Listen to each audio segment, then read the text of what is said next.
जय हिंद दोस्तों। बिहार एसएससी के माध्यम से फील्ड असिस्टेंट यानी एग्रीकल्चर डिपार्टमेंट से जो वैकेंसी निकाली गई थी, एडवर्टीजमेंट संख्या 3/2025 को लेकर था।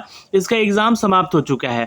आपको बता दें कि एग्ज़ाम जो है इसका घोषित किया गया, इसका एडमिट कार्ड जारी किया गया, आप लोगों ने एग्ज़ाम दिया और एग्ज़ाम का पेपर भी यहाँ पर दे दिया गया है। तो ये एक अच्छी पहल है बिहार एसएससी की तरफ से। अब आपका इसके साथ साथ आदर्श उत्तर भी दिया गया है। वैसे मैं इस उत्तर को तो नहीं देखूंगा, लेकिन आप लोग इस आदर्श उत्तर से अपने प्रश्नों के आंसर को जरूर मिला लीजिएगा।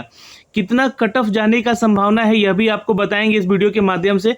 साथ ही साथ जो है दोस्तों, इस वीडियो के माध्यम से ये आपको जानकारी देंगे कि जितने भी क्वेश्चन हैं उन सभी प्रश्नों का उत्तर हमारी तरफ से क्या होगा, ये आपको यहाँ से जानकारी देंगे। आपने क्या उत्तर किया है आप भी कमेंट सेक्शन में कमेंट कीजिएगा और अपना आंसर मिलाइएगा यहाँ से इस आदर्श उत्तर से कि कितना उत्तर आपका सही हुआ है। ठीक है, लेकिन यह भी नहीं है कि ये सारा उत्तर इनका भी सही होगा, है ना, यह भी जानकारी मैं आपको दे दूं। लेकिन अगर आपको यहाँ पे लगता है कि हाँ हमने जो क्वेश्चन सही किया है वो सही है और उसको गलत उत्तर बताया गया है, तो उसके लिए आपत्ति करने का आपको मौका दिया जाएगा। फिलहाल इसके प्रश्न पत्र पर चलते हैं और देखते हैं कि किस लेवल से जो है क्वेश्चन यहाँ पे पूछे गए हैं। तो देखिए, 2 खंडों में यहाँ पर जो है आपका ये पूरा परीक्षा लिया गया, जिसमें कि आपका खंड 1 जो है आपका जनरल स्टडीज है, जिसको हम लोग पहले सॉल्व करते हैं। तो पहला क्वेश्चन यहाँ पे आपका है दोस्तों कि कौन सी संधि भारत और नेपाल के बीच में विशेष और स्थायी संबंधों को आधारशिला बनाती है। तो ये कौन सी संधि थी? Which territory form the bedrock of the special and the enduring the relationship between the India and Nepal. तो याद रखिएगा, ये मैत्री संधि था जो कि 1950 में बनाया गया। अगर आपका उत्तर यहाँ पे बी है तो बिल्कुल उत्तर सही किए हैं यहाँ पे। सवाल नंबर 2 पे चलते हैं। समुद्रगुप्त जो है यहाँ पे समुद्रगुप्त जो है उपलब्धियों की प्रशंसा करने वाला जो है प्रयाग प्रशस्ति की रचना किसने की थी? तो आंसर यहाँ पे कर लीजिएगा दोस्तों यहाँ पर। जी हाँ, अगर आपने हरिशेन किया है तो आपका उत्तर यहाँ पे भी बी हो जाएगा। आपने क्या उत्तर किया है ये भी आप कमेंट सेक्शन में कमेंट कीजिएगा। महापद नंद के बारे में निम्नलिखित में से कौन सा कथन सही है? तो आंसर कीजिएगा यहाँ पर। जी हाँ, ऑप्शन नंबर यहाँ पर आप आंसर कीजिएगा ए, यानी कि उन्होंने नंद वंश की स्थापना की और अपनी आर्थिक शक्ति को दर्शाते हुए सिक्के जारी किए थे। जी हाँ, he founded the Nanda dynasty and the issued the coin reflecting the economic strength. ये आंसर है इसका। अगले सवाल पे चलते हैं दोस्तों यहाँ पर कि पुष्यमित्र शुंग द्वारा शासक के रूप में अपनी शक्ति स्थापित करने के लिए किए गए महत्वपूर्ण कार्यों के से एक क्या था? तो ऑप्शन देखिए, ये प्रश्न आपको मैंने पहले भी करवाए होंगे, है ना, आप लोगों ने देखा होगा पुष्यमित्र शुंग के बारे में। तो यहाँ पे ध्यान में रखिएगा, अश्वमेध यज्ञ करवाया था इन्होंने। ठीक है, आंसर क्या कर लीजिएगा? बी यहाँ पे उत्तर आपका सही हो जाएगा। सवाल नंबर चलते हैं दोस्तों 5 पे, आंसर कीजिएगा फटाफट। देखते हैं यहाँ पे सातवां जो है खेलो इंडिया यूथ गेम, है ना, ये KIYG के नाम से जाना जाता है। मेजबानी पहली बार बिहार में की गई और वे अधिकतर किन शहरों में आयोजित किया गया? तो मतलब कौन कौन से वो शहर थे जहां पर 7वां खेल इंडिया यूथ गेम्स खेला गया दोस्तों? क्वेश्चन नंबर 5 का आंसर कीजिएगा। जी हाँ, आंसर कर लीजिएगा पटना, राजगीर, गया, भागलपुर और Begusarai. A is the correct answer, note कर सकते हैं। सवाल नंबर 6 पे चलते हैं। किस मंत्रालय ने बेयरफुट टेक्नीशियन यानी कि BFT परियोजना शुरुआत की है और यह किस उद्देश्य की शुरुआत की गई थी? मतलब इसका उद्देश्य क्या था? तो देखिए, आपको यहाँ से मैं क्यों एनालाइज करा रहा हूँ, क्यों क्वेश्चन दिखला रहा हूँ, ये तो आप भी देख सकते हैं। इसके पीछे एक कारण है कि आपको टॉपिक पकड़ना है कि चूंकि बिहार एसएससी के पास अभी 3 एग्जाम है। एक आपका इंटर लेवल का है, एक आपका CGL है और एक आपका कार्यालय परिचारी भी है। तो ये 3 एग्जाम है। ये तीनों एग्जाम आपका 10th, 12th और ग्रेजुएशन लेवल का है। ठीक है, तो अभी आपको इन टॉपिक से ही उठा के क्वेश्चन आगे पूछे जा सकते हैं, क्योंकि ये एग्जाम भी अगर देखिएगा तो ग्रेजुएट लेवल का ही है, एग्रीकल्चर डिपार्टमेंट से पूछा गया है।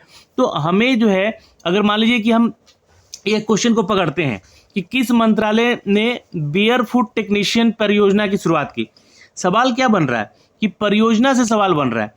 अब हो सकता है कि इसी से रिलेटेड करके जो है कोई परियोजना हल्के क्वेश्चन में पूछ लिया जाए, है ना।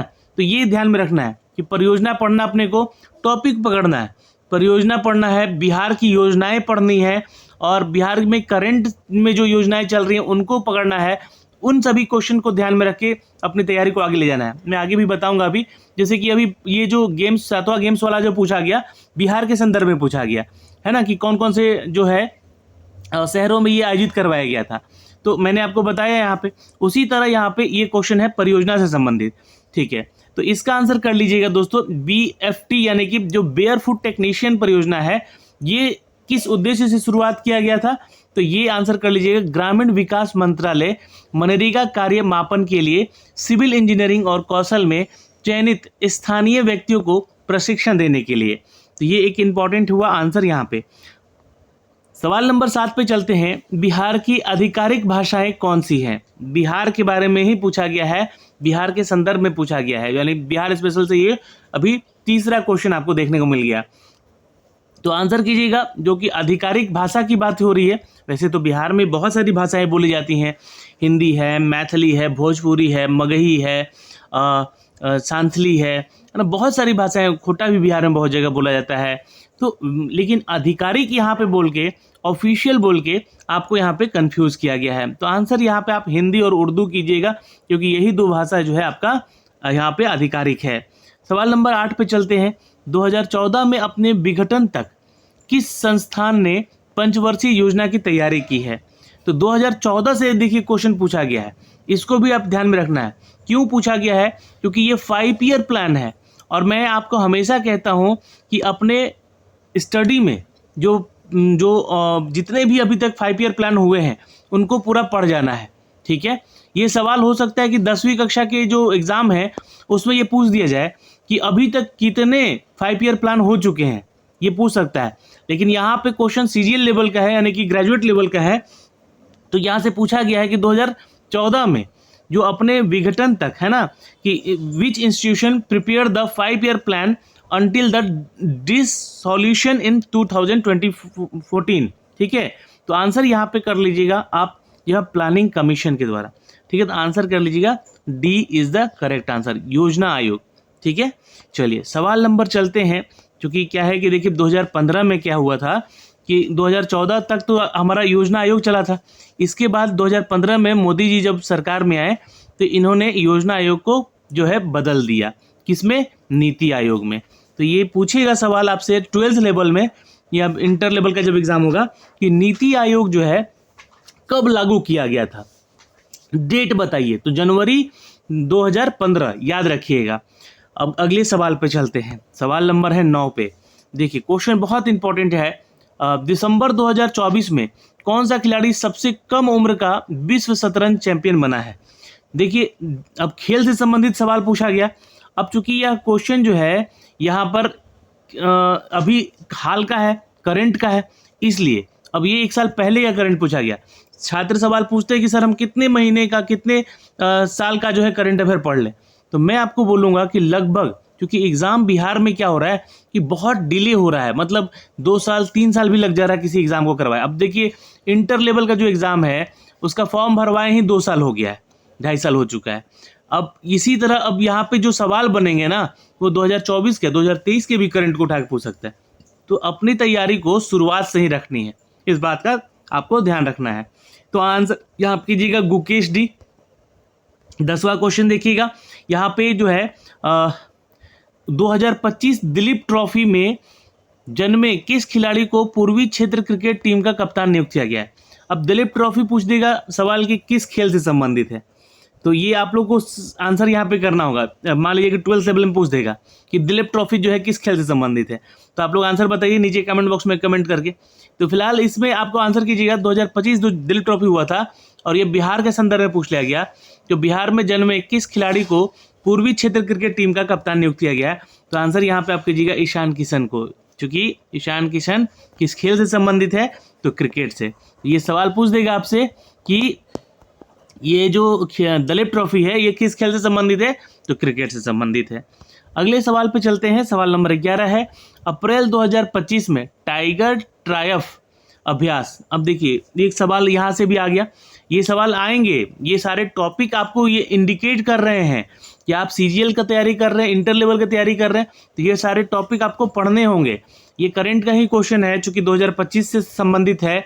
तो टाइगर ट्रायफ अभ्यास जो है चौथा संस्करण हुआ है। भारत और किस अन्य देश के बीच में यह एक सशस्त्र सैन्य अभ्यास है या सेनाओं का पहली बार संयुक्त रूप से भाग लिया गया है? तो देखिए, आपको पढ़ना है एक टॉपिक को सैन्य अभ्यास का। अब सैन्य अभ्यास में दो तरह से क्वेश्चन पूछे जाते हैं, एक जो किसके किसके बीच में हुआ, कौन सा संस्करण है ना, ये दो तरह के सवाल पूछे जाएंगे। तीसरा सवाल यहाँ पर यही बन सकता है कि उसका नाम पूछ देगा, जैसे कि यहाँ पे टाइगर ट्रायम्फ के बारे में पूछ देगा कि बोला जाएगा कि मान लीजिए कि भारत और जो है ये आंसर कर लीजिए यूनाइटेड स्टेट ऑफ अमेरिका के बीच में हुआ था, ठीक है। तो पूछेगा भारत और यूएसए के बीच में जो अभी 2025 में अभ्यास हुआ था, सैन्य अभ्यास, वो उसका नाम क्या है, ये सवाल पूछ देगा। तो टाइगर ट्रायम्फ है, ये ध्यान में रखिएगा। इस तरह से सवाल पूछे जाएंगे एग्जाम में भाई, ठीक है। सवाल नंबर 12, 7 मई 2025 को 244 जिलों में आयोजित राष्ट्रव्यापी नागरिक सुरक्षा मॉक ड्रिल ऑपरेशन अभ्यास किस भारतीय संस्थान के द्वारा आयोजित किया गया था? तो बिल्कुल आप उत्तर कीजिएगा, ये home affair, ministry of home affair, यहाँ पे MHA के द्वारा किया गया था, ये आपको ध्यान रखना होगा।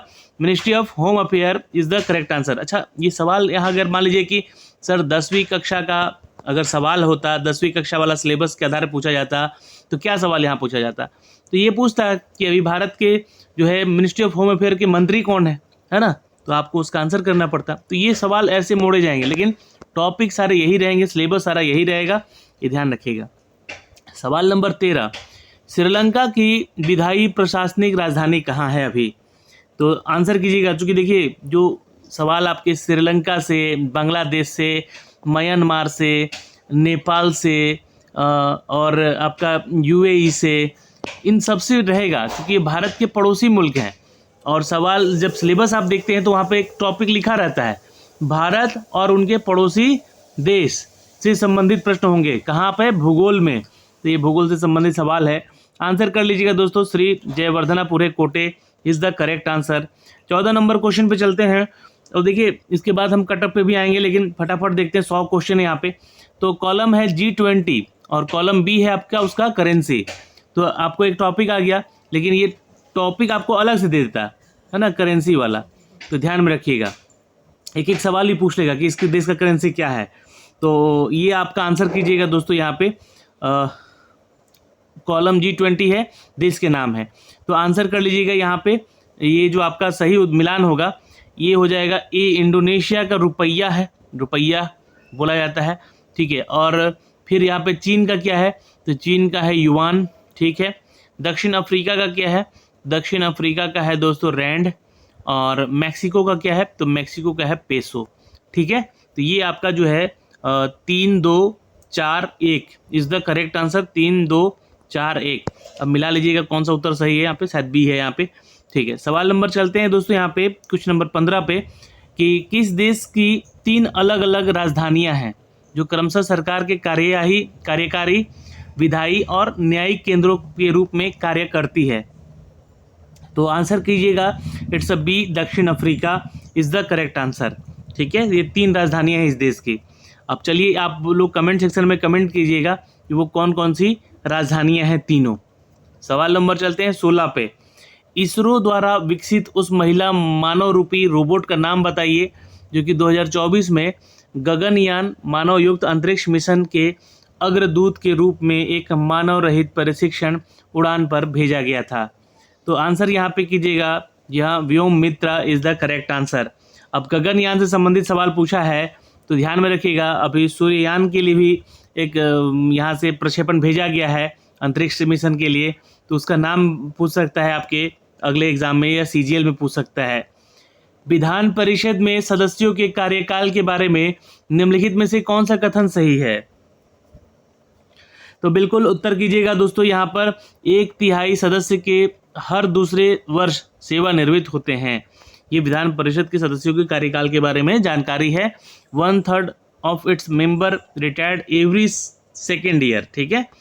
सवाल नंबर 18 पे चलते हैं, लोकपाल और लोक आयुक्त, ठीक है, अधिनियम 2013 के अंतर्गत। अब ये सवाल देखिए थोड़ा सा इसको कठिन बनाया गया है। 2013 में जो लोकपाल और लोकायुक्त अधिनियम आया, निम्नलिखित में से कौन सा लोकपाल के चयन हेतु चयन समिति का भाग नहीं है? नहीं बोल दिया जाएगा, आपको कंफ्यूज किया जाएगा, ये ध्यान में रखिएगा। आंसर यहाँ पे कीजिएगा कि भारत के उपराष्ट्रपति उसमें शामिल नहीं है, जबकि न्यायाधीश हैं, लोकसभा में विपक्ष के नेता होते हैं और भारत के खुद प्रधानमंत्री भी होते हैं। तो लोकपाल और लोकायुक्त अधिनियम 2013 के अंतर्गत, जी हाँ, इसमें भारत के उपराष्ट्रपति को लोकपाल के चयन के लिए हेतु इसमें भाग नहीं ले सकते हैं। सवाल नंबर 19 पे चलते हैं और भारतीय संविधान की 7वीं अनुसूची के अनुसार निम्नलिखित में से कौन सी सूचियां क्रमशः राज्य और समवर्ती विधायी शक्तियों को परिभाषित करती है? तो आंसर कीजिएगा यहाँ पे। बिल्कुल, अगर आप यहाँ पे आंसर कर रहे हैं 2 सूची और सूची 3, याद रखिएगा, सूची 2 और सूची 3 जो कि राज्य और समवर्ती विधायी शक्तियों के परिभाषित करती है। ये आपका ये पॉलिटी से क्वेश्चन है, ध्यान में रखिएगा।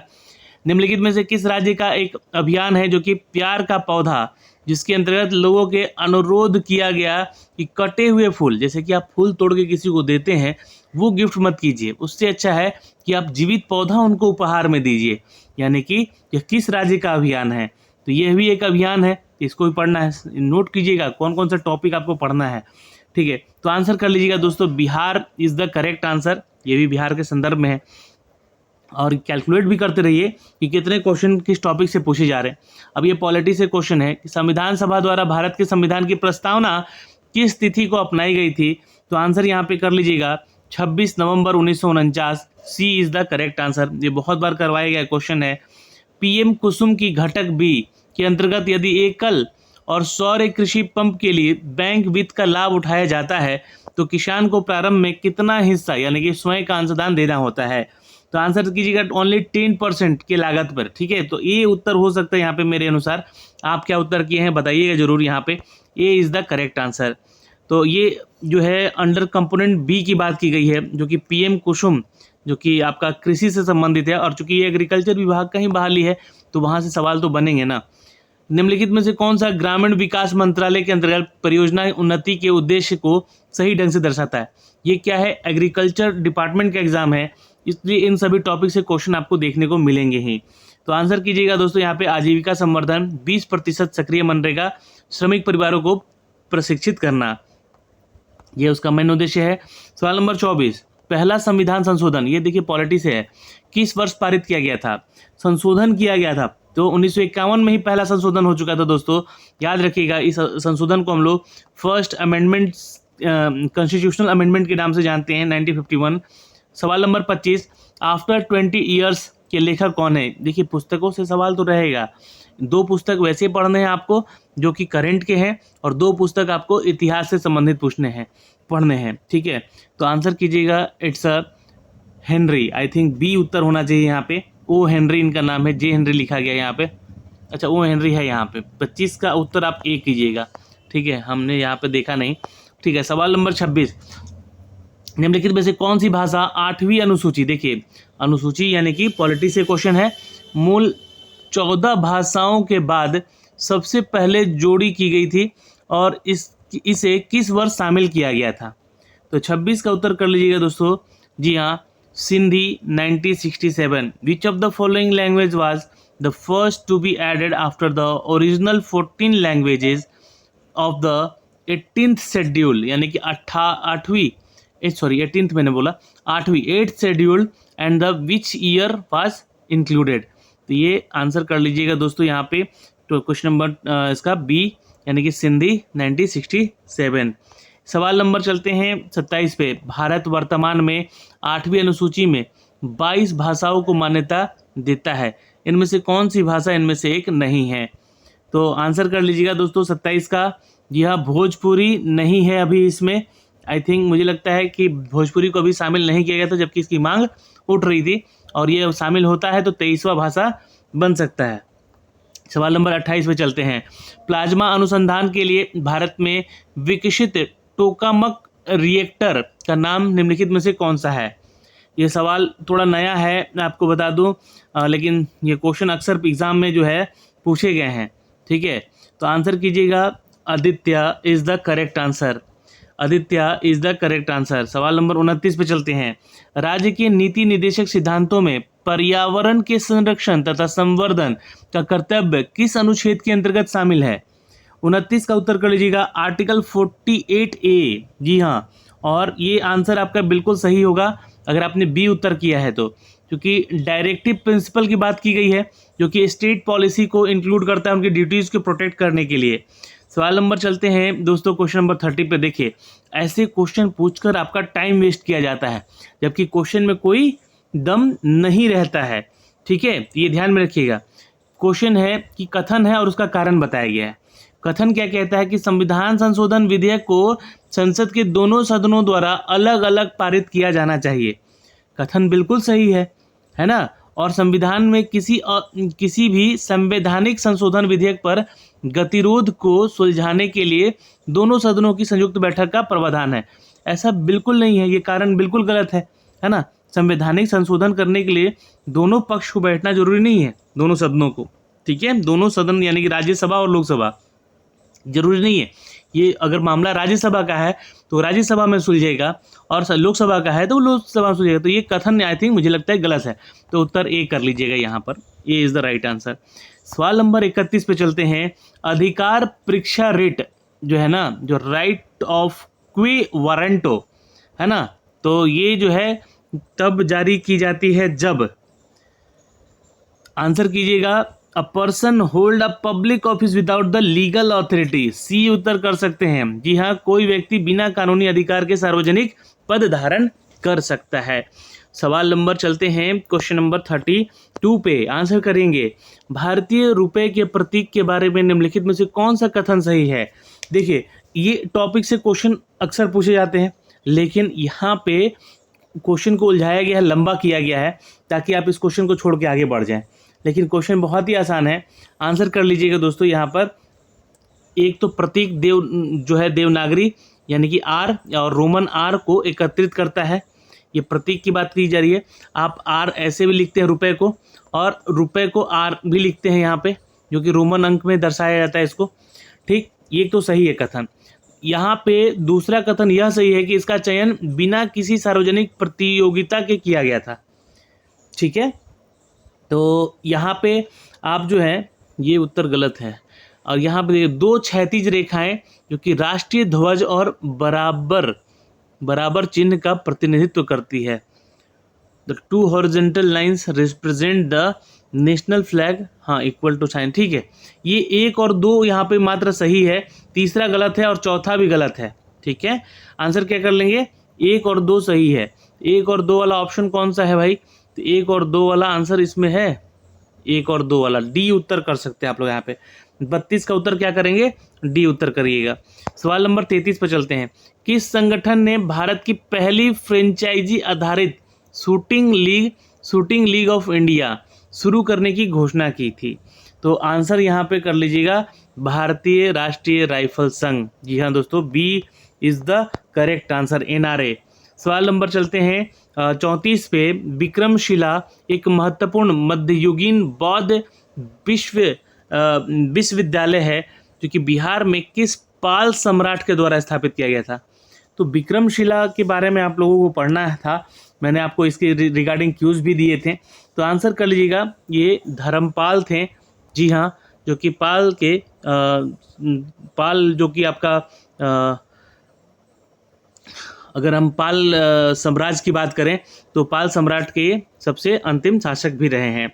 सवाल नंबर चलते हैं दोस्तों 35 पे। बिहार को पहली बार किस वर्ष बंगाल प्रेसिडेंसी से अलग करने का एक पृथक जो है प्रांत बनाया गया था? तो ये सवाल पूछे गए हैं परीक्षाओं में। तो 35 का उत्तर कीजिएगा 1912 में। इसकी मांग 1911 में हो चुकी थी। सवाल नंबर चलते हैं 36 पे दोस्तों। देखिए, बारह नाजा नामक एक पारंपरिक मिश्रित फसल है, प्रणाली है ये कृषि से संबंधित है, जिसमें कि 12 विभिन्न फसलों की एक साथ खेती शामिल है। यह किस भारतीय राज्य में प्रचलित है? तो 36 का उत्तर आप कर लीजिएगा उत्तराखंड। अगर बिहार दे देता यहाँ पे तो आपको कंफ्यूज किया जाता, लेकिन देखिए कंफ्यूज नहीं किया गया है, उत्तराखंड। चलिए, आप हमें कमेंट सेक्शन में कमेंट कीजिए कि उत्तराखंड के मुख्यमंत्री अभी कौन है। ठीक है, सवाल नंबर 37 पे चलते हैं। ग्राम सभा के लिए निम्नलिखित में से कौन सा कथन गलत है? ये सवाल गलत लिख के यहाँ पे कंफ्यूज किया जा रहा है आपको, तो आंसर कीजिएगा। इसका गठन जो है 5 वर्ष की एक निश्चित अवधि के लिए किया जाता है, जो कि यहाँ पे बिल्कुल सरासर ये लाइन गलत है, बी। जबकि यहाँ पे यह पंचायती राज व्यवस्था के अंतर्गत आता है और एक स्थायी जो कि इकाई है, ये आपका जो कि ग्राम सभा होता है, एक स्थायी इकाई होता है ग्राम पंचायत के लिए। इसके लिए प्रतिनिधित्व निर्वाचित नहीं किए जाते हैं, ये भी बात सही है। और शक्तियाँ और कार्य राज्य के विधानमंडल के द्वारा कानूनी द्वारा निर्धारित किए जाते हैं, ये भी बात सही है। सवाल नंबर 38 पे चलते हैं। निम्नलिखित में से कौन सा भारतीय संघीय व्यवस्था विशिष्ट विशेषता नहीं है? अब नहीं बोल के फिर आपको यहाँ पे कंफ्यूज किया गया है। तो भारत में दोहरी नागरिकता कहाँ है? ये काट दीजिएगा सीधे, ये नहीं है, ये विशिष्ट विशेषताओं में नहीं है ये। जबकि हमारा राज्य जो हमारा देश जो है वो संघ और राज्यों के बीच का एक विधायी शक्ति के रूप में विभाजित किया गया। यहाँ पे स्वतंत्र न्यायपालिका चलती है, संविधान का सर्वोच्च रखा जाता है यहाँ पे, ठीक है। तो ये आंसर आपके जो है सी हो जाएगा, दोहरी नागरिकता नहीं। सवाल नंबर 39। भारतीय रिजर्व बैंक आरबीआई ने अपनी मौद्रिक नीति जो कि एमपीसी के बैठक के दौरान अप्रैल 2025 में क्या रेपो रेट रखा था? तो ये सवाल आपका इम्पोर्टेंट क्यों है? क्योंकि कृषि डिपार्टमेंट से वैकेंसी है ना, तो कृषि विभाग से वैकेंसी है, तो संबंध तो होगा ही हमारे बैंकिंग प्रणाली से। तो बैंक से रिलेट करके क्वेश्चन पूछे जा सकते हैं, ये आरबीआई का हो या एसबीआई से भी रिलेट करके। जो भी योजनाएं चल रही हैं, जो परियोजनाएं चल रही हैं, उनसे रिलेट करके क्वेश्चन डाले जाएंगे आपको। तो ये उस टॉपिक से रिलेटेड है जो कि विभाग से संबंधित है सवाल, इसलिए आंसर यहाँ पे कर लीजिएगा। 6% रखा गया था। आपने क्या उत्तर किया बताइएगा। सवाल नंबर 40 पे चलते हैं दोस्तों। यहाँ पे निम्नलिखित में से कौन सा कथन विचार कीजिए, कौन सा कथनों पर विचार करना है। देखिए कथन दिया गया है, एक कथन, दो कथन। अब बोला गया है कि इनमें से कथनों में से कौन सा सही है, ठीक, या दोनों सही है। तो यहाँ पे आप उत्तर कर लीजिएगा दोस्तों कि विश्व दृश्य श्रव्य एवं मनोरंजन शिखर सम्मेलन 1 से लेकर 4 मई 2025 तक आयोजित किया गया था, कथन बिल्कुल सही है। यह आयोजन नई दिल्ली के भारत मंडपम कन्वेंशन सेंटर में हुआ था, यह भी बात सही है। तो 1 और 2 दोनों ही यहाँ पर जो है कथन हमारा सही है, इसलिए आंसर हमारा सी हो जाएगा। सवाल नंबर चलते हैं 41 पे दोस्तों। भारत और नेपाल के बीच एक प्रमुख नदी परियोजना जो कि 1966 में समझौता किया गया, संशोधन किया गया था, ये कौन सा समझौता था? तो आंसर कीजिएगा। ये भारत नेपाल के बीच में तो एक ही नदी है कोसी नदी, तो याद रखिएगा कोसी समझौता, B is the right answer. निम्नलिखित में से कौन सा आधुनिक भारत भूटान संबंधों में प्रमुख निर्माता थे? तो भाई भारत और भूटान का जो अगर हम बात करें आधुनिक भारत और भूटान का निर्माता, तो ये आंसर कर लीजिएगा पंडित जवाहरलाल नेहरू और जो है पंडित जवाहरलाल नेहरू और जो है महामहिम जिग्मे दोरजी वांगचू, ठीक है। तो आंसर क्या कर लेंगे, बी हमारा उत्तर सही हो जाएगा। ये क्वेश्चन थोड़ा सा टफ था लेकिन इसका आंसर यहाँ पे यही होगा। विंबलडन 2025 में पुरुष एकल का खिताब किसने जीता? देखिए ये करंट से क्वेश्चन है, ऐसे क्वेश्चन रहेंगे तो आपको करंट का भी लगातार 1 साल का तो पढ़ना ही पड़ेगा। 2024 2023 तक का भी आपको संबंधित प्रश्न आ सकते हैं, लेकिन ज़्यादा नहीं होगा, ठीक है। तो जनिक सिनर थे वो, याद रखिएगा। आंसर ए कर सकते हैं आप यहाँ पे, A is the correct answer, ठीक है। सवाल नंबर चलते हैं दोस्तों 44 पे। डॉक्टर अंबेडकर ने किस वर्ष नासिक के कालाराम मंदिर में मंदिर प्रवेश आंदोलन शुरू किया है? तो बिल्कुल उत्तर कर लीजिएगा दोस्तों, 1927 इज द करेक्ट आंसर। जी हाँ, आंसर ए बी कर लीजिएगा। सवाल नंबर 45। महात्मा गांधी के नेतृत्व में ऐतिहासिक दांडी यात्रा किस तिथि को शुरुआत हुआ था? देखिए दांडी मार्च जो था ये क्या महात्मा गांधी का पहला आंदोलन था, या आप बताइए कमेंट बॉक्स में, चूंकि ये सवाल हो सकता है कि पूछ लिया जाए, क्योंकि ये 1930 में किया गया था और महात्मा गांधी का पहला आंदोलन बिहार में हुआ, पूर्वी चंपारण में। तो वो बताइए कि आप कब हुआ था, कमेंट सेक्शन में कमेंट करके बताइएगा। तो आंसर यहाँ पे 45 से कर लीजिएगा, ए 12 मार्च 1930।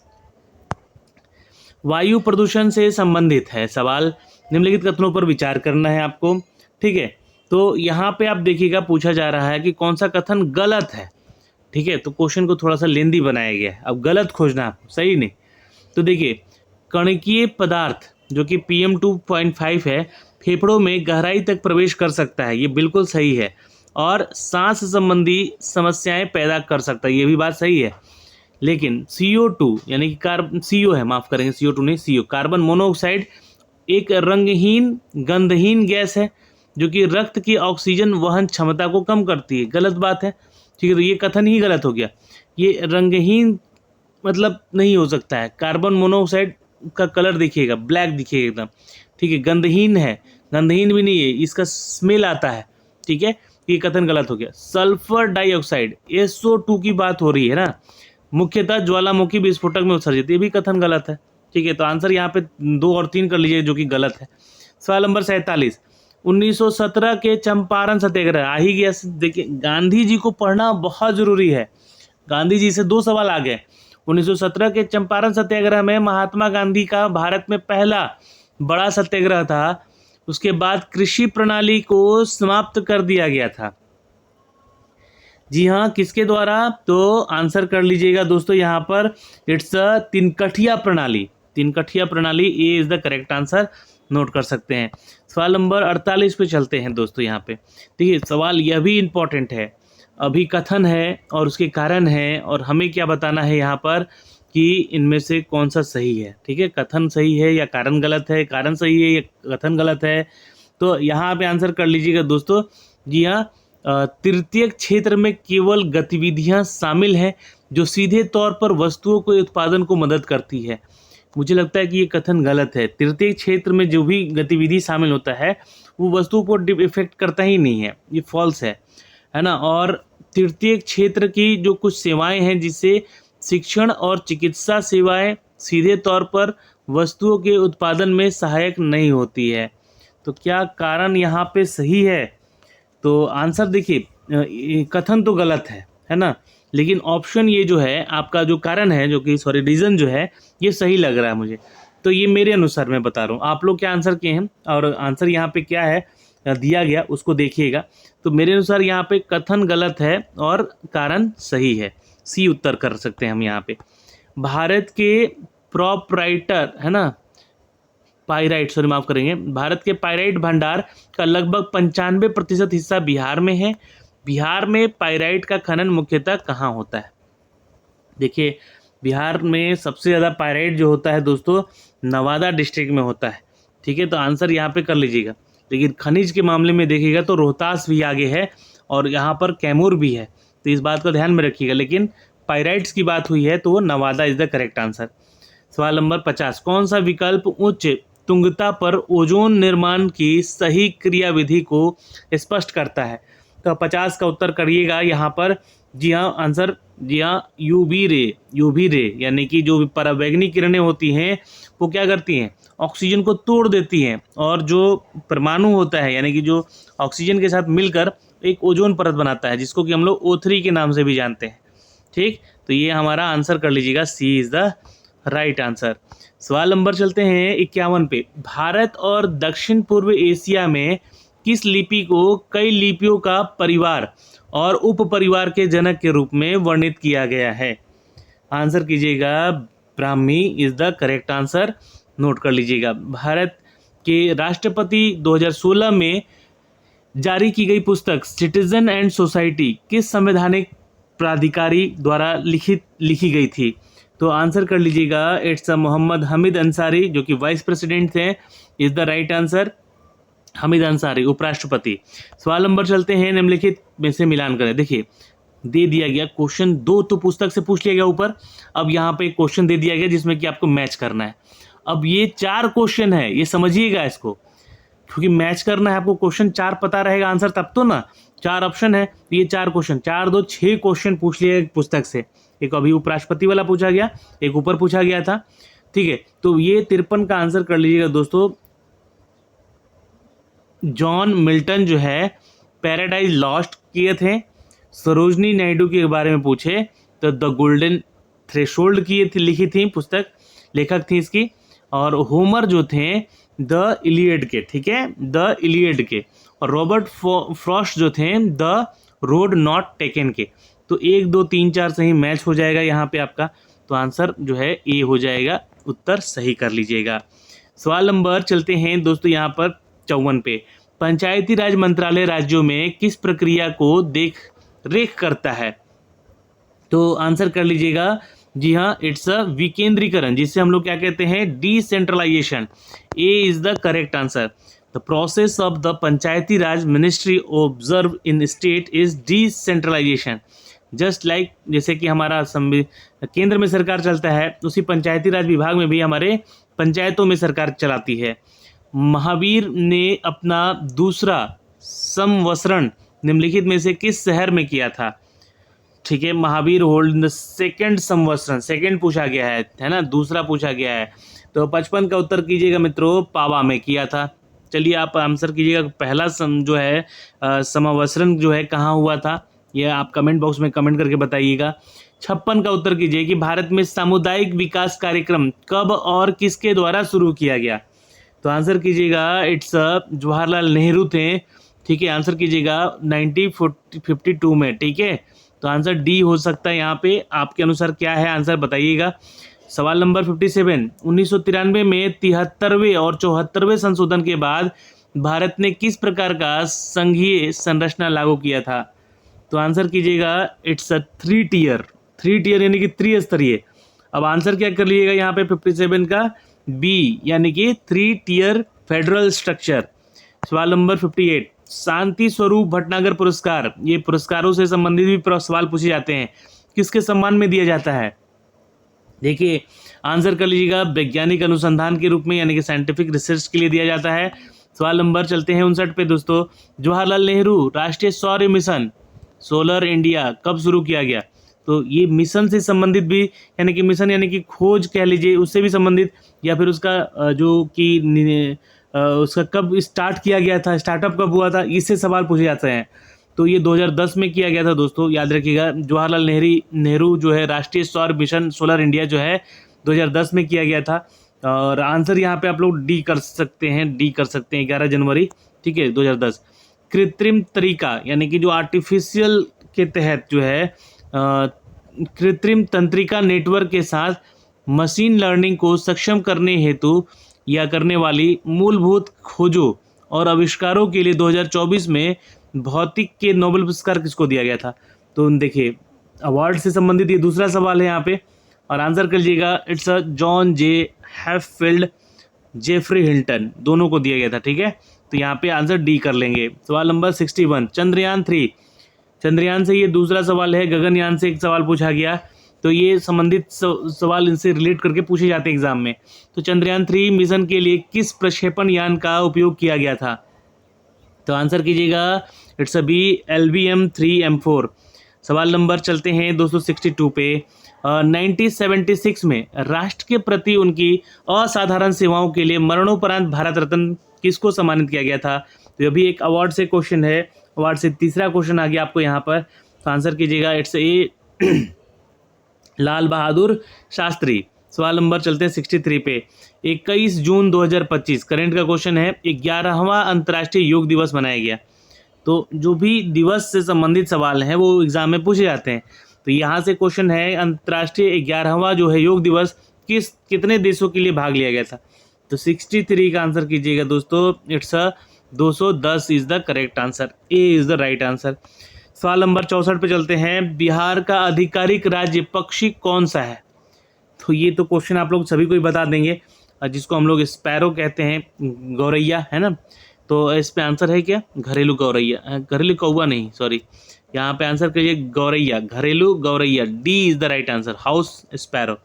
सवाल नंबर 65, भारत का पहला राष्ट्रीय अंतरिक्ष दिवस 2024 जो कि 23 अगस्त को किस ऐतिहासिक उपलब्धि के लिए मनाया गया?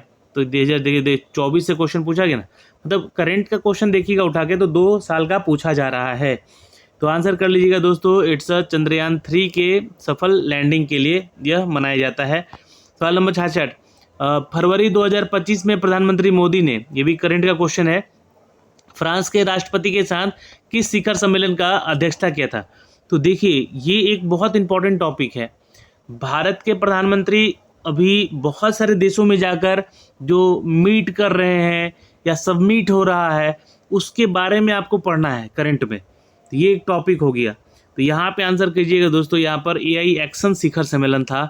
बी उत्तर कर लीजिएगा, AI एक्शन समिट था, जो कि जहाँ पे फ्रांस के राष्ट्रपति के साथ यह किए थे, अध्यक्षता किए थे। सवाल नंबर 67, 14 मई 2025 को भारत के 52वें मुख्य न्यायाधीश के रूप में किसने पदभार संभाला? तो नियुक्ति से संबंधित सवाल आ गया, ये टॉपिक भी इंपॉर्टेंट है, तो यहाँ से आंसर कीजिएगा। देखिए स्टैटिक पार्ट को आपको कितना पढ़ना जरूरी है ये आपको समझ में आ रहा होगा यहाँ पे, है ना, कि क्वेश्चन करंट का ही है लेकिन पार्ट क्या है, स्टैटिक है। क्यों? क्योंकि ये हमेशा वही रहेगा, है ना, कि 52वें मुख्य न्यायाधीश कौन थे, ये सवाल पूछेगा। अब ये नहीं सवाल, या तो डेट दे दिया तो ये करंट का क्वेश्चन बना दिया यहाँ पे, तो ये ध्यान में रखिएगा। 67 का आंसर कर लीजिएगा, justice Sanjay Khanna is the correct answer, note कर लीजिएगा। सवाल नंबर 68, निम्नलिखित में से कौन सा पृथ्वी की परतों के सबसे भीतर से सबसे बाहरी क्रम को सही ढंग से दर्शाता है? तो 68 का आंसर कर लीजिएगा दोस्तों, पहले तो कोर, फिर मेटल और उसके बाद क्रस्ट आता है, तो आंसर कर लीजिएगा 68 का B is the correct answer, note कर लेंगे। सवाल नंबर 69, निम्नलिखित में से कौन सा द्वितीय क्षेत्र का व्यवसाय है?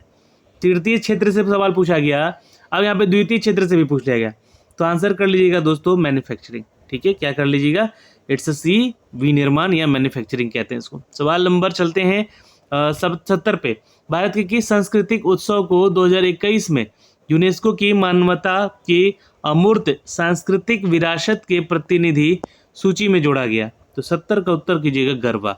गरबा कहाँ का जो है नृत्य है? तो गुजरात से संबंधित है, याद रखिएगा। सवाल नंबर चलते हैं 71 पे, NHPC लिमिटेड के स्वामित्व और संचालन वाले 24 बिजली घरों में से एक है तीस्ता 5 पावर स्टेशन, किस भारतीय राज्य में स्थित है तीस्ता? तो इसके बारे में बहुत बार सवाल पूछे गए हैं, है ना, प्लांट के बारे में, कौन कहाँ स्थित है, तो तीस्ता है सिक्किम में। ठीक है, तो इसी से पकड़ लीजिएगा, तीस्ता जो है वो सिक्किम में है, तो आंसर सी कर लीजिएगा। सवाल नंबर चलते हैं 72 पे, दोस्तों बहुत इंपॉर्टेंट सवाल है और इस टॉपिक से सवाल पूछे जाएंगे। मैंने आपको बोला ना, पंचवर्षीय योजना से ये तीसरा सवाल आ गया। 12वीं पंचवर्षीय योजना 2012 से 2017 के बीच में हुई, निम्नलिखित में से कौन सा उप शीर्षक दिया गया इसको? तो 72 का उत्तर कीजिएगा, तेज, अधिक, समावेशी और सतत विकास। क्या उत्तर कीजिएगा? बी। सवाल नंबर 73 पे चलते हैं, बिहार की सीमा कितने भारतीय राज्यों से लगती है? तो ये तो बहुत ही इंपॉर्टेंट सवाल है और यहाँ से सवाल एग्जाम में पूछे जाते हैं, तो 73 का उत्तर कीजिएगा, इट्स 4, यानी कि 4 राज्यों से ये मिलती है। ठीक है, कौन कौन से प्रदेश है? तो एक उत्तर प्रदेश है, झारखंड है, पश्चिम बंगाल है, यानी कि वेस्ट बंगाल से भी बॉर्डर टच करता है यहाँ पे, और दोस्तों यहाँ पर एक आपका कौन सा है, तो मध्य प्रदेश है। ठीक है, सवाल नंबर 74 पे चलते हैं, सविनय अवज्ञा आंदोलन के दौरान देशभक्ति की भावना को बढ़ावा देने के लिए कांग्रेस द्वारा पटना से कौन सी द्विभाषी साप्ताहिक प्रकाशित किया गया था और बाद में अंग्रेजों द्वारा इसे दबा दिया गया था? तो 74 का उत्तर कीजिएगा, बिहार की जनता की आवाज़, Bihar people's voice, C is the right answer. सविनय अवज्ञा आंदोलन के द्वारा ये देश भावना की भक्ति को बढ़ावा देने के लिए कांग्रेस के द्वारा पटना से ये द्विभाषी साप्ताहिक प्रकाशित किया गया था। सवाल नंबर 75 पे चलते हैं, 28 नवंबर 1940 में, देखिए क्वेश्चन ये टफ था, हिस्ट्री का ही था लेकिन टफ था और ये सवाल पहली बार देखने को मिला है ऐसा। और देखिए 28 नवंबर 1940 डेट दे दिया जाता है आपको, और पटना में व्यक्तिगत सत्याग्रह किसने शुरू किया था, जिसने कि युद्ध विरोधी नागरिक प्रतिरोध में बिहार की भागीदारी को चिन्हित किया था? ये बिहार हिस्ट्री से क्वेश्चन है, आंसर कीजिएगा दोस्तों, अनुग्रह नारायण सिंह। जी हाँ, आंसर क्या कर लेंगे, ये इज द करेक्ट आंसर। 1940 में इन्होंने पटना में एक व्यक्तिगत सत्याग्रह शुरू किया था, जिसमें कि क्या किया गया था, तो विरोध किया गया था, किसके लिए, तो marking for the participation of the anti of civil resistance के लिए। ठीक है, अब देखिए खंड बी आ गया दोस्तों यहाँ पर, जो कि आपका सामान्य विज्ञान और गणित से प्रश्न है। ठीक, तो यहाँ पे देखिएगा कि सवाल जो है आपका जो है केमिस्ट्री से पूछा गया, K2Cr2O7 में Cr की ऑक्सीकरण की संख्या कितनी होती है? तो आप यहाँ पे +6 बता सकते हैं, चलिए आपको मैं फटाफट यहाँ से करवा दूं। जो अणु के समान आणविक सूत्र साझा करते हैं, जैसे कि molecules that the share the same molecular formula but have different structural arrangement of the atom are known as, उसको क्या कहते हैं, है ना, जो कि संरचनात्मक व्यवस्था अलग अलग होती है लेकिन परमाणु जो है परमाणुओं की लेकिन आणविक सूत्र को साझा करता है। तो 77 का उत्तर कर लीजिएगा दोस्तों, इसको हम लोग आइसोमर कहते हैं यानी कि समवयी कहते हैं। सी इज द राइट आंसर। सवाल नंबर चलते हैं दोस्तों, यहाँ पे क्वेश्चन नंबर 78 पे, निम्नलिखित में से कौन सी धातु सबसे अधिक अभिक्रियाशील होती है? Which metal is the most reactive? तो 78 का उत्तर कर लीजिएगा दोस्तों, potassium is the correct answer. B उत्तर सही हो जाएगा। बॉयल के नियम, देखिए बॉयल के नियम से सवाल अक्सर एग्जाम में रहते हैं साइंस के टॉपिक से। यदि आप किसी गैस का तापमान शिखर रखते हैं, उसका आयतन कम करते हैं, तो दाब पर क्या प्रभाव पड़ता है? According to the Boyle's law, if you keep the temperature of the gas constant, अगर आप टेम्परेचर कांस्टेंट रखते हैं एंड डिक्रीज द वॉल्यूम, और वॉल्यूम को क्या करते हैं, कम करते हैं, तो यहाँ पर प्रेशर क्या होगा? तो एग्जैक्टली यहाँ पर आंसर कर लीजिएगा दोस्तों, ये इंक्रीज करेगा, प्रेशर क्या होगा, बढ़ेगा। तो आंसर ए हो जाएगा। सवाल नंबर चलते हैं दोस्तों यहाँ पे 80 पे, रेडॉक्स अभिक्रिया में इलेक्ट्रॉन प्राप्त करने वाले पदार्थ को क्या कहा जाता है? In a redox reaction the substances that gain electrons is said to have been. तो 80 का उत्तर कर लीजिएगा दोस्तों, रिड्यूस, यानी कि यह अपचयित होता है, ये रिड्यूस होता है। सवाल नंबर 81, मानव विकास सूचकांक किसके द्वारा विकसित किया गया? तो आंसर कर लीजिएगा दोस्तों यहाँ पर, जी हाँ, it's a Mahbub ul Haq, B is the correct answer. सवाल नंबर चलते हैं 82 पे, पृथ्वी के अंदर वह बिंदु क्या कहलाता है जहाँ भूकंप का दौरान जो है ऊर्जा मुक्त होती है? तो भूगोल से सवाल है लेकिन इसको साइंस से कनेक्ट कीजिएगा, है ना, फिजिक्स से कनेक्ट कीजिएगा इसको। तो यहाँ पे हाइपर सेंटर कहते हैं इसको, हाइपो सेंटर, बी उत्तर कर लीजिएगा। सतह पर या भूप्रपट्टी के भीतर लावा के ठंडा होने और जमने से बनने वाले चट्टानों को क्या कहा जाता है? तो आंसर कर लीजिएगा दोस्तों, अग्नेय चट्टानें, एग्नियस रॉक्स कहते हैं इसको, अग्नेय चट्टानें, ये उत्तर कर लीजिएगा। किसी ग्रह या तारे जैसे खगोलीय पिंड को गुरुत्वाकर्षण खिंचाव से मुक्त होने के लिए किसी वस्तु की न्यूनतम गति को क्या कहलाती है? देखिए साइंस का क्वेश्चन मुझे नहीं लगता है कहीं से टफ है, ये आसान सवाल है। हिस्ट्री के 2-4 क्वेश्चन देखने को मिले हैं कि थोड़ा सा टफ है यहाँ पर। और 84 का आंसर कर लीजिएगा दोस्तों यहाँ पर, it's a is the correct answer, escape velocity कहते हैं इसको। 85 का आंसर कीजिएगा, समजातीय अंगों की उपस्थित इंगित करती है। 85 का आंसर कीजिएगा दोस्तों यहाँ पर, जी हाँ, इट्स ए द, यानी कि अपसारी विकास, है ना, डाइवरेंट एवोल्यूशन। नंबर चलते हैं 86 पे, हिमालयी नदी तंत्र के संबंध में गलत जो है कॉम्बिनेशन यहाँ पे किया गया है, उसका पहचान करना है। तो हिमालय नदी तंत्र के बारे में पूछा गया, तो देखिए थोड़ा ज्योग्राफी से संबंधित है ना। तो 86 का उत्तर कर लीजिएगा दोस्तों, जो कि रावी नदी को बोला गया है हिमाचल की से उत्पन्न होती है, जबकि ये गलत है। ठीक है, देवप्रयाग के पास जाके गंगा मिलती है, जो कि गलत है, ये पाकिस्तान में जाती है नदी। ठीक है, तो सवाल नंबर चलते हैं 87 पे। देखिए अब साइंस के क्वेश्चन भी हैं यहाँ पे। द्रव्यमान जहाँ पर m हो और वेग यहाँ पे v हो, तो गतिज ऊर्जा का सूत्र क्या होगा? देखिए बहुत ही सिंपल सवाल है, जबकि ग्रेजुएट लेवल का एग्जाम है। साइंस के देख रहे हैं क्वेश्चन कैसे पूछे गए, मतलब कि यहाँ पे आप लोगों से क्या पूछ दिया गया है, फार्मूला ऑफ काइनेटिक एनर्जी। 87 का हाफ mv² होता है दोस्तों, याद रखिएगा, डी उत्तर कर लीजिएगा। सवाल है कि सूर्य द्वारा पृथ्वी को गर्म करने के लिए ऊष्मा स्थानांतरण की कौन सी विधि उत्तरदायी होती है? तो आंसर कीजिएगा, रेडिएशन, विकिरण कहते हैं इसको। ठीक है, सवाल नंबर चलते हैं 89 पे, पृथ्वी के वायुमंडल के किस परत में ओजोन परत, जो कि सूर्य के हानिकारक पराबैंगनी विकिरण का अधिकांश भाग अवशोषित करती है? तो 89 का उत्तर कर लीजिएगा दोस्तों यहाँ पे, यहाँ पे समताप मंडल में यह अवशोषित हो जाता है पराबैंगनी किरणें। सवाल नंबर 90 पे चलते हैं, कौन सी परिघटना जिसमें कि प्रकाश एक माध्यम से दूसरे माध्यम में हवा से पानी में जाता है और मुड़ जाता है? तो ये क्वेश्चन का आंसर रिफ्रैक्शन होता है। ठीक है, यानी कि अपवर्तन कहते हैं इसको। ठीक है, मतलब कि कहने का तात्पर्य है कि एक घटना है, एक फेनोमेना है, जिसमें कि जो लाइट होता है वो एक, जैसे कि हवा से पानी में जब जाएगा, जैसे कि मान लीजिए पानी है और ये हवा से आ रहा है, तो ये आते ही यहाँ पे अपना जो है रास्ता इसको सीधा ना होके ऐसे मुड़ जाएगा, सीधा हो जाएगा। ठीक है, तो ये अपवर्तन के चलते, रिफ्रैक्शन के चलते होता है। किसी वस्तु की अपनी गति के अवस्था में परिवर्तन का विरोध करने की प्रवृत्ति को हम क्या कहते हैं? आसान से सवाल है। The tendency of the object resist the change its state motion is called. जी हाँ, आंसर कर लीजिएगा इनर्शिया, जिसे हम लोग कहते हैं, आई थिंक इनर्शिया होना चाहिए। जी हाँ, जड़त्व का नियम, ये आप लोग को पढ़ाया गया है न्यूटन लॉ में। सवाल नंबर 92, एक छोटे आयाम वाले सरल लोलक के लिए उसका आवर्तकाल, है ना, आवर्तकाल जो कि मुख्यतः इसके द्वारा निर्धारित होता है। तो 92 का आंसर कीजिएगा इसके लेंथ यानी कि लंबाई से। सवाल नंबर चलते हैं 93 पे।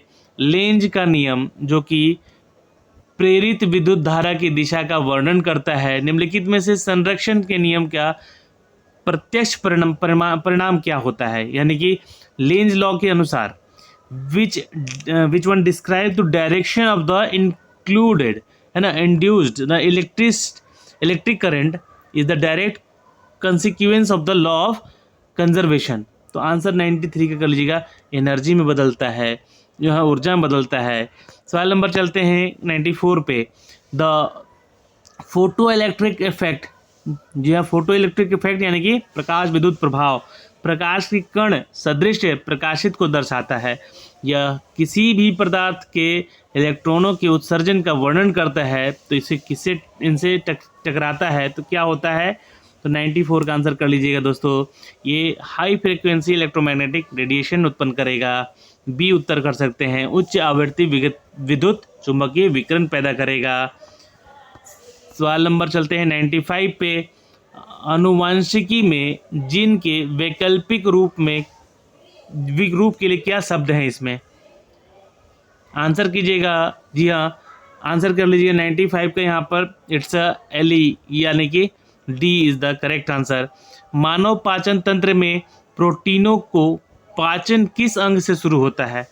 तो मानव पाचन तंत्र में हमारा जो है प्रोटीन जो है पचता कहाँ पे है? तो आंसर कर लीजिएगा दोस्तों यहाँ पे इट्स स्टोमक, यानी कि आमाशय में। मस्तिष्क का वह भाग जो कि मुद्रा और संतुलन बनाए रखता है उसके लिए जिम्मेवार होता है।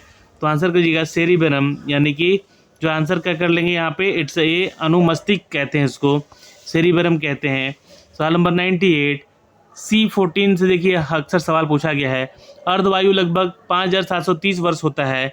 इस गुण का उपयोग प्राचीन कार्बनिक पदार्थों की आयु निर्धारित करने की तकनीक किया जाता है। इस तकनीक को क्या कहते हैं? तो 98 का उत्तर कर लीजिएगा it's a radio carbon dating is the correct answer. A is the right answer. देखिए सवाल नंबर 99, आणविक जीव में डीएनए टेम्पलेट में आरएनए अणु के संश्लेषण की प्रक्रिया को इस रूप में जाना जाता है। तो आंसर कर लीजिएगा दोस्तों, जी हाँ, इट्स ए ट्रांसक्रिप्शन, यानी कि प्रतिलेखन कहते हैं इसको। अगला सवाल है दोस्तों यहाँ पर समवहिनी पौधे में जाइलम का पदार्थ जो प्राथमिक कार्य है वो क्या है? तो आंसर कर लीजिएगा दोस्तों यहाँ पे इट्स जड़ों के पत्तियों तक जल और घुले हुए खनिजों का परिवहन करना। A is the correct answer, note कर सकते हैं यहाँ पे। आइए देखते हैं क्वेश्चन नंबर 101।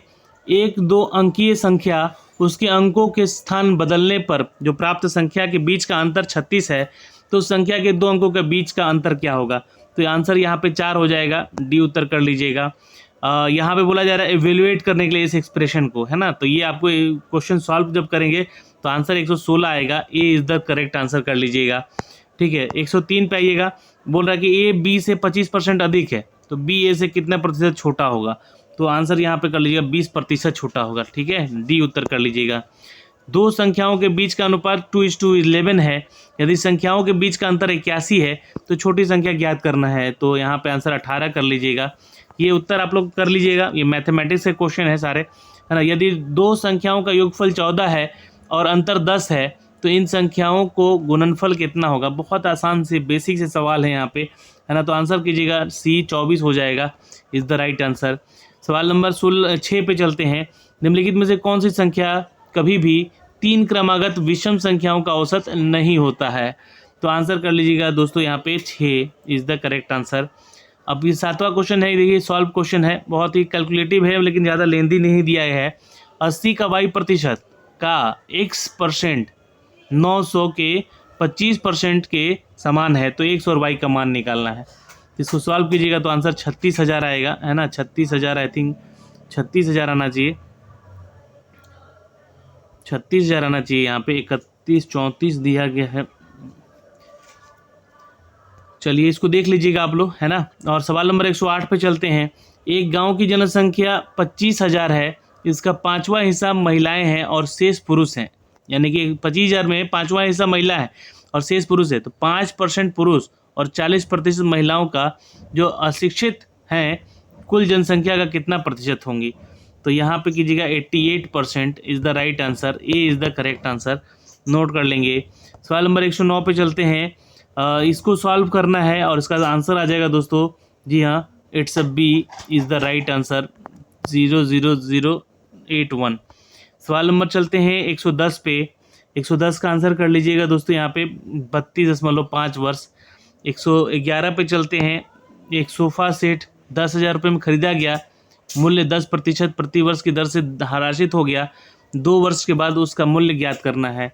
ये भी आसान सा सवाल है, 8100 रुपया आंसर आ जाएगा, ठीक है। तो ये देखिए मैथमेटिक्स के लिए जो है आपको आंसर मिला सकते हैं आप लोग उस सॉल्व आंसर से भी।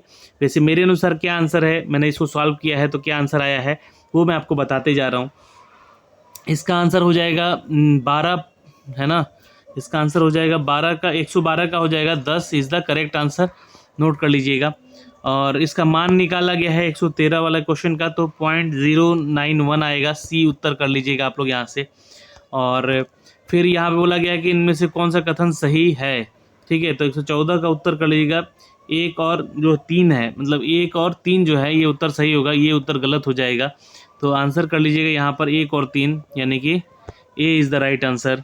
सवाल नंबर चलते हैं 115 पे, आंसर करिएगा। 8 लोगों का एक परिवार 30 दिनों के लिए पर्याप्त चावल का भंडार, कुछ रिश्तेदारों के आने के कारण वह भोजन 20 दिनों में खपत हो गया। परिवार में कितने मेहमान शामिल हुए, यह मानते हुए प्रत्येक व्यक्ति को समान मात्रा में भोजन खाया गया है। तो उसका उत्तर कीजिएगा दोस्तों, यहाँ पे 4 is the correct answer, note कर सकते हैं। 116 पे आते हैं, उसका 16 का उत्तर कर लीजिएगा 2, यहाँ पे आंसर हो जाएगा ए। 117 पे आते हैं, इसका उत्तर कीजिए। इसका उत्तर आप लोगों ने 117 का किया होगा आप लोगों ने, यानी कि B is the correct answer मेरे अनुसार है। आपने क्या किया है और आंसर क्या है देख लीजिएगा। 118 पे आइएगा तो आंसर कीजिएगा दोस्तों, यहाँ पे कथन भी सही है और कारण भी सही है, ठीक है। सवाल नंबर चलते हैं यहाँ पर क्वेश्चन नंबर 19 पे। प्रति वर्ष कितने प्रतिशत साधारण ब्याज की दर से कोई धनराशि 8 वर्ष की दुगनी हो जाएगी। तो 119 पे आइएगा तो 12.5 आंसर होगा, ठीक है। 12.5% यानी 12.5%, ये उत्तर हो जाएगा यहाँ पे, ठीक। चलिए आगे बढ़ते हैं और आगे है कि हिमाक्षी 4% टॉफ़ी की दर से खरीदिए, टॉफ़ियाँ खरीदते। अच्छा ये क्वेश्चन है आपका 120 का उत्तर कर लीजिएगा। ये 100% है ना, बटे 9 पे, यानी कि ये उत्तर हो जाएगा यहाँ पे, ये उत्तर हो जाएगा, ये उत्तर कर लीजिएगा, हानि में जाती है ये। सवाल नंबर 21 पे चलते हैं। यहाँ पे 21 का उत्तर कर लीजिएगा, जी हाँ, एक्स और वाई हो जाएगा, ठीक है। एक्स और वाई बी उत्तर हो जाएगा यहाँ पे दोस्तों, ठीक है। सवाल नंबर चलते हैं 122 पे। आवर्ती दशमलव 0.1222 का समतुल्य भिन्न क्या होगा, ठीक। तो आंसर 122 का कर लीजिएगा, 11/90 हो जाएगा, B is the correct answer. सवाल नंबर 23 पे चलते हैं। उस मापने वाली छड़ी की अधिकतम लंबाई ज्ञात कीजिए जो कि 48 मीटर, 72 मीटर और 96 मीटर और 120 मीटर की लंबाई को ठीक से मापने के लिए किया जा सकता है। तो आंसर कीजिएगा 24 metre is the correct answer. सवाल नंबर चलते हैं 124 पे, तो इसका आंसर कर लीजिएगा, यहाँ पे 20 आंसर होगा। 125 पे आइएगा तो आंसर यहाँ पे 8 होगा। 125 पे आइएगा तो 8 होगा, यहाँ पे आंसर कर लीजिएगा, मिला लीजिए इसको आंसर को, है ना। और 126 पे जो कि रीजनिंग का पार्ट है, यहाँ पे देखिएगा, है ना। तो 126 पे आइएगा तो एक घन के 3 दृश्य नीचे दिए गए हैं और ए के विपरीत क्या होगा, ए के अपोजिट में क्या होगा, ठीक है। ये पहला दृश्य है, दूसरा दृश्य है, तीसरा दृश्य है। तो ए के विपरीत में 126 वाले आंसर पे जाएगा जो कि पी हो जाएगा, ठीक है, पी हो जाएगा। सवाल नंबर चलते हैं दोस्तों यहाँ पे क्वेश्चन नंबर 127 पे। निम्नलिखित में से ये जो है आपको दृश्य दिए गए हैं, इनके प्रतिबिंब का चयन कीजिए और बताइए कि ए बी रेखा के साथ रखा जाए तो दर्पण पे क्या इफेक्ट पड़ेगा, मतलब बनेगा। तो आंसर कीजिएगा दोस्तों, ये वाला फिगर बनेगा डी, है ना। तो फिगर वाले भी क्वेश्चन दिए गए हैं यहाँ पे, इसको ध्यान में रखना होगा। घड़ी 1 बजे एक बार, 2 बजे 2 बार और इसी तरह आगे भी बजती है, तो एक दिन में यह कितनी बार बजेगी? ये आसान सा सवाल है। 156 बार बजती है ये, ठीक है। यहाँ पे 129 का उत्तर कर लीजिएगा, 53 यहाँ पे मिसिंग वैल्यू जो है 53 हो जाएगा, ठीक है। सवाल नंबर 130 पे आते हैं। 130 का उत्तर कीजिएगा, 18 मार्च इज द करेक्ट आंसर। और 131 का आंसर कर लीजिएगा दोस्तों, यहाँ पे LIME is the correct answer, B उत्तर हो जाएगा। 132 का उत्तर कीजिएगा, 132 का उत्तर 36 हो जाएगा, ठीक है। और यहाँ पे 133 का उत्तर कीजिएगा तो ए उत्तर होगा। यहाँ पे पहले डिवाइड होगा, फिर प्लस होगा, फिर इक्वल टू होगा। फिर 134 का उत्तर कीजिएगा तो यहाँ पे बनेगा 7.2 आवर आंसर, और सी उत्तर हो जाएगा। 135 का उत्तर आप लोग भी 120 रुपया करेंगे, है ना। और 136 का आंसर आप लोग करेंगे यहाँ पर 2 कर लीजिएगा, ये आंसर हो जाएगा। 137 का उत्तर कर लीजिएगा दोस्तों, यहाँ पर आर, है ना, ए मतलब जो है ये उत्तर हो जाएगा। PR से सीढ़ी नीचे दी गई है, ठीक है। सवाल नंबर 138 पे चलिएगा, तो 138 का उत्तर कर लीजिएगा दोस्तों। आंसर ये हो जाएगा, ई और डी के बीच में ये बैठेगा, ये सीटिंग अरेंजमेंट है। तो थोड़ा सा जो मैथ और रीजनिंग का पार्ट आप देख पा रहे हैं, यहाँ पे कैलकुलेटिव ज़्यादा है और थोड़ा सा मॉडरेट कह सकते हैं इस पेपर को, है ना। आसान तो नहीं कहेंगे। नीचे दिए गए प्रश्न चिन्ह के स्थान पर क्या आएगा, मिसिंग वैल्यू बताना है, तो 190 आ जाएगा, is the right answer. 190 A is the right answer. 140 के लिए यहाँ पर क्लाउड यानी कि बादल हो जाएगा उत्तर। 141 के लिए अगर आप उत्तर खोज रहे हैं तो सी होगा उत्तर, यानी कि वृद्ध। आप 142 के लिए उत्तर खोज रहे हैं तो यहाँ पे आपको बता दें कि सी उत्तर हो जाएगा, LBJH। और 143 के लिए उत्तर खोज रहे हैं तो यहाँ पे डी उत्तर हो जाएगा, BT। और 144 के लिए उत्तर आप खोज रहे हैं तो 27 उत्तर हो जाएगा। और 145 के लिए उत्तर आप खोज रहे हैं तो 5/18 हो जाएगा, यानी सी उत्तर हो जाएगा। 146 में जो फिगर वाला क्वेश्चन है यहाँ पे देखिएगा तो आंसर यहाँ पे 12 आएगा, A is the right answer. 147 में अगर आप उत्तर खोज रहे हैं तो ए उत्तर हो जाएगा, ये वाला आंसर हो, ठीक है। फिर उसके बाद 148 पे जा रहे हैं, तो यहाँ पे देखिएगा 148 पे आंसर क्या करेंगे, तो सॉफ्टवेयर कर्मचारी PO होने के साथ साथ स्नातकोत्तर भी हैं, तो यहाँ पे बी उत्तर हो जाएगा। सवाल नंबर 149 पे जाते हैं, तो ये जो है आपका सॉल्व किया गया है, रीजनिंग वाला पार्ट है। तो यहाँ पे आंसर कर लीजिएगा, सी 1 और 2 दोनों अनुसरण करते हैं, ठीक है, दोनों फॉलो करते हैं। और आखिरी क्वेश्चन 150 का, तो 150 का क्वेश्चन का आंसर कर लीजिएगा, ए यानी कि 25 किलोमीटर साउथ जाएगा। तो देखिए, जो मैथ और रीजनिंग का जो मैंने क्वेश्चन बनाया था, है ना, जो कि सॉल्व किए थे और यानी आपको आंसर यहाँ पे दिए हैं, इन सभी में एक चीज़ दर्शाता है कि ये मॉडरेट टू हार्ड लेवल से है, मॉडरेट टू हार्ड है। तो यहाँ पे अगर आप देखेंगे तो इन प्रश्नों का जो उत्तर, मतलब 50 प्रश्न है यहाँ पे अगर, तो इसमें से कम आपका जो है अगर 35 भी आ रहा है तो आप यहाँ से बिल्कुल क्वालिफाई हो रहे हैं, है ना, या 30 नंबर भी लेकर आ रहे हैं तो आप क्वालिफाई हो रहे हैं, मैथ रीजनिंग की मैं बात करूँ तो। लेकिन जो GK GS वाला सेक्शन है, आपका करेंट अफेयर वाला सेक्शन है ना, यहाँ पे जो 100 क्वेश्चन पूछे गए हैं उस टॉपिक से, है ना, जिसमें कि आपको कृषि से संबंधित, मुझे लगता है कि उस विभाग से संबंधित 10 से 15 क्वेश्चन पूछे गए हैं, है ना। उस पार्ट को अगर छोड़ दिया जाए तो 100 क्वेश्चन में अगर आप यहाँ पे कम से कम 70 नंबर लेकर आ रहे हैं और इधर से 30 नंबर लेकर आ रहे हैं, तो 100 नंबर जो है 150 नंबर में लगभग आपका कट ऑफ अगर जाता है जनरल कैटेगरी का, तो ये सही है। मतलब 99 से लेकर आपका जनरल में, मेल की बात कर रहा हूँ, ये 100 या 101 तक रह सकता है। ये उस पेपर का लेवल में बता रहा हूँ, ये कट ऑफ की बात कर रहा हूँ। अगर आप OBC में हैं तो आप 95 से आप 199 तक के बीच का आप सेफ स्कोर रख सकते हैं। EBC में हैं आप तो भी आप 94 से लेकर जो है 98 तक का सेफ स्कोर रख सकते हैं। SC ST में हैं आप तो आप यहाँ पर बिल्कुल अपने आप को यहाँ पर 90 से लेकर जो है 95 के बीच में आप सेफ स्कोर अपना रख सकते हैं। तो ये कट ऑफ सिनारियो मैंने आपको बता दिया कि इतना क्वेश्चन आप लोग किए हैं तो बिल्कुल आपका सिलेक्शन हो रहा है। अभी के लिए इस वीडियो में इतना ही दोस्तों, फिर आने वाले एग्ज़ाम के बारे में भी अपडेट लेकर आएंगे, उनके आंसर्स लेकर आएंगे। जल्द ही मिलेंगे। जय हिंद, जय बिहार।